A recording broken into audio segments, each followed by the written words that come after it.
Hey, good evening, everybody. I'm Wes Anderson, Community Relations Director here at Southern Hancock. Two special guests this evening. Over here, Dr. Lisa Lantrip, Superintendent, and on this side, our Director of Transportation, Bob Martin. So Monday night, we're after the board meeting. One of the things that we did tonight at the board meeting is we approved the start times for next year. This has been a long process, I know, Dr. Lantrip, so walk me through where we have gone from start to finish in terms of the start times. Well, first we had to get a director of transportation. Mr. Martin came on board and right after spring break, and so at that point in time his first challenge was to come up with a transportation schedule for the intermediate school, which also affects or has the potential to affect all of the other existing schools. So he used many different variables, analytics. We gave him structures that he had to work under. One of them was to always keep the student at the center of our conversation, and so that's what he did, and it's taken us to this point for us to make a recommendation to our school board tonight. Okay, and so for you, Bob, walk me through your process and how you kind of narrowed this down to basically two options.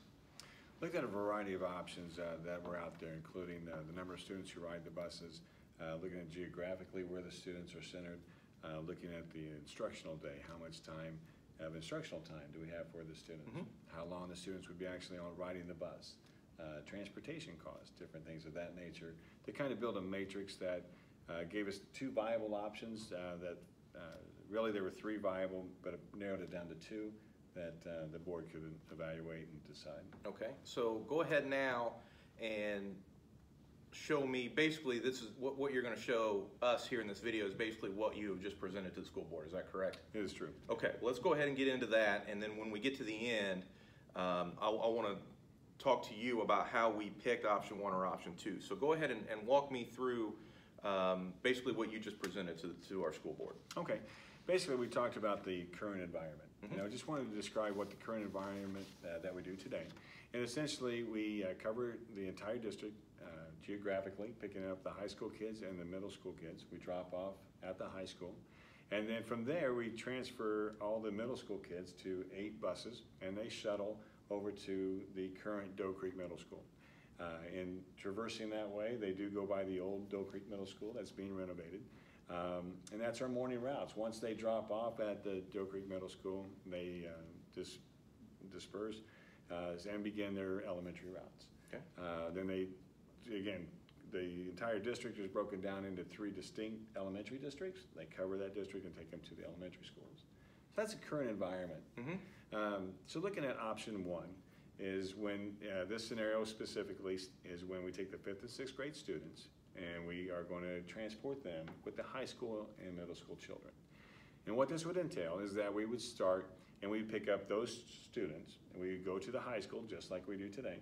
We'd go to the new, just renovated junior high, and we'll drop off the junior high students.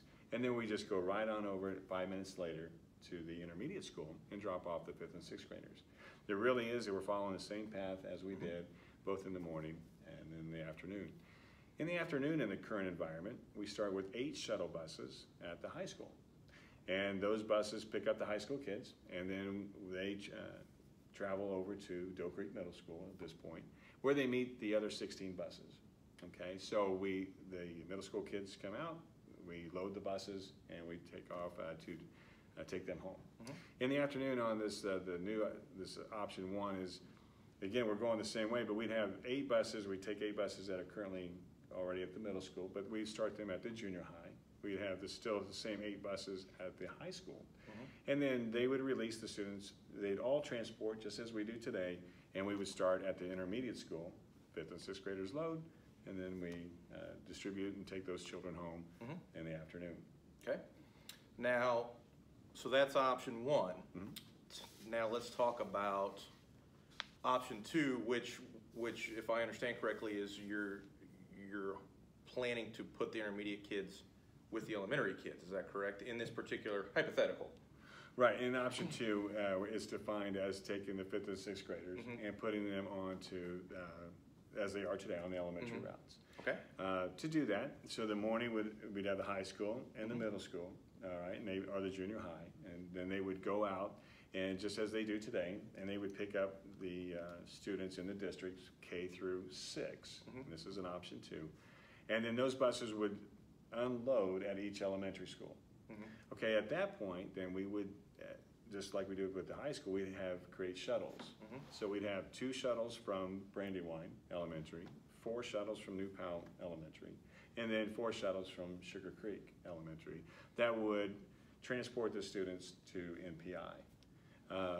And then in the afternoon, we would come do the high school and middle school route. We would take those shuttles, we'd designate shuttle buses to go back to NPI, pick up those students, and then go back to the elementary schools so that we can load the entire K through 4, and then we can distribute those children geographically in the school district of each elementary. Okay. So now, Dr. Lantrip, let me ask you, when Mr. Martin came to you with those 2 options, what was your process in kind of looking at those and figuring out which was going to be best going forward? I decided that it was time to bring in other minds, if you will. So I brought in all of the principals, the assistant principals, and our athletic director, because everything transportation has many ripples. And so everything is affected through the transportation schedule. And so the principals spent about 4 hours with Mr. Martin going through each one of the scenarios and then asking questions such as, well, could we do it this way? And we would run the matrix again on how could we do it this way, and sometimes we could make some adjustments, but by and large, Mr. Martin had done a very thorough job of looking at the various options that could be presented, and when he put together his 2 different scenarios that we brought to the school board tonight. So the board tonight has approved basically option 1, which is that those 5th and 6th grade students will work more on the schedule of the high school and the middle school, a few minutes difference. You can see that in the post above here. So what about option 1 made it the choice? Actually, it was an easy choice. Okay. The recommendation that we made to the board tonight was option 1 because, 1, remember what I said is it's always about the students and what is best for our students, and then we also looked at the variables.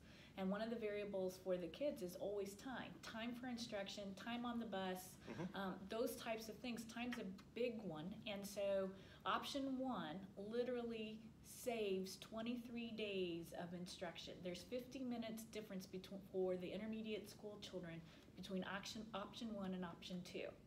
Option 1 has the kids going to school, all of the kids across the district, about 6 hours and 45 to 50 minutes. Option 2 had all of the kids except NPI students going for the 6 hours and 45 or 50 minutes, and they had those children at NPI going only 6 hours, which is 50 minutes a day, which equates to 9,000 minutes a school year, or when you break it down, that's 23.25 days a year of less instruction that our intermediate children would have than their other children in the district, and we felt that that was significant. The second part of that is they had to be on the buses longer because the shuttling, the way that it was going to be shuttled, then the children would, that 30 minutes or 40 minutes a day, 50 minutes a day that they would lose instruction was going to really and truly be made up, if you will, with time on the bus. So when we looked at time, put children at the center of the decision, it became obvious that option 1, putting the children on the first route, which is with the junior high school children, would be the best option for them. The second part of that is it also relieves over, some of the elementary routes so that there's less children on the bus, which is always a nice thing. So let me come back to you really quick, Mr. Martin, and the question that I know a number of parents are probably going to have is, this is a big change for basically our 11 and 12-year-olds that go from being on the bus with other elementary students to now being on the bus with kids that are basically 7 through 12. Right. So what changes in your process when you make a move like that? Well, for me, and as a parent myself, I am concerned with children's safety. And as the Director of Transportation, this was a decision that I didn't take lightly and that we thoroughly investigated. So keeping that in mind and that we provide the safest transportation environment for all our children, we're going to implement some new things. And as it relates to, again, with the hours and different things, we are going to be assigning the NPI students to the front of the bus. Middle school students, junior high students will be in the middle, and the high school students will be in the back of the bus. Not only that, but we're going to strategically deploy additional cameras on the bus. We're going to review each route and to prevent overcrowding, okay, so that we can make adjustments. So we're going to be meeting with the drivers more often, finding out what is trending in terms of maybe new construction, different things of that nature, to see where there might be an overcrowding so that we can be ahead of the curve. We're going to modify our current routes in the high school to go door to door. So that's a big change. And that is a big change because instead of group stops, we do have a lot of neighborhoods that do not have sidewalks or lighting, and we want to make sure our children are safe. And so we're going to go door to door on those for the 5th grade and 6th grade students, the NPI students specifically.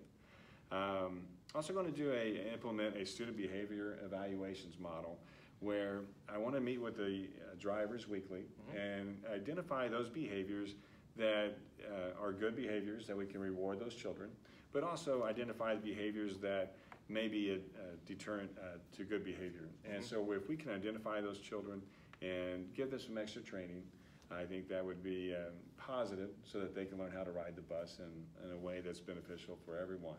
I think that they do have the commitment from the principals that there will be no tolerance whatsoever, and certainly for our bus drivers, of the 5th and 6th graders being mistreated by the older students. So we're taking measures to protect them, and certainly I'm very confident that we can do that.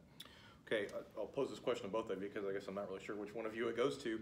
Where do we go from here? What is the next step? Now that we have this approved, we have these decisions made, what is the next step for us? So Mr. Martin is going to start working on the specific routes, and he can tell you the exact process. But we will, one, send out postcards in the mail about the 2nd week of July, so that you will know your route, bus number, and the time that the approximate time that the driver will pick you up. We've also are implementing new software where you will be able to get routing information when you go to the website, and Mr. Martin can explain more about that. Yeah, we've got a really great opportunity to where the parents will be able to go online to a link, type in your address, and it will populate specifically to that address your bus stop location, your bus number, and the bus time that you can expect to arrive in the morning and also arrive in the afternoon with your children. And so that's an improvement from what we have today. And so it's going to be on the website. That information will be made available, and we're working diligently to put that all together. When you timeline again, hopefully middle of July when we were able to get those notifications out. Absolutely. Okay. And it's going to be critical, if I can encourage the parents to complete your online registrations early, so that if you have moved, let the schools know. If you're planning to move, let the schools know, so that we can get your address and populate that correctly, so that we have the correct bus information to you, and so that the teachers have that information as well when we go home on that first couple of days of school. So it's going to be a great situation for all of us as we have more information available to our parents, so that they know when the bus is coming, what bus number, and also the time and location. All right, well, I appreciate both of you sitting down with me here after the board meeting. And any questions that all of you have, please feel free to let me know. If I can't answer them, obviously I'll hand those over to Mr. Martin, and he'll be happy to take care of them. Thank you both very much. Thank you. Thank you guys for watching. Have a great rest of your week.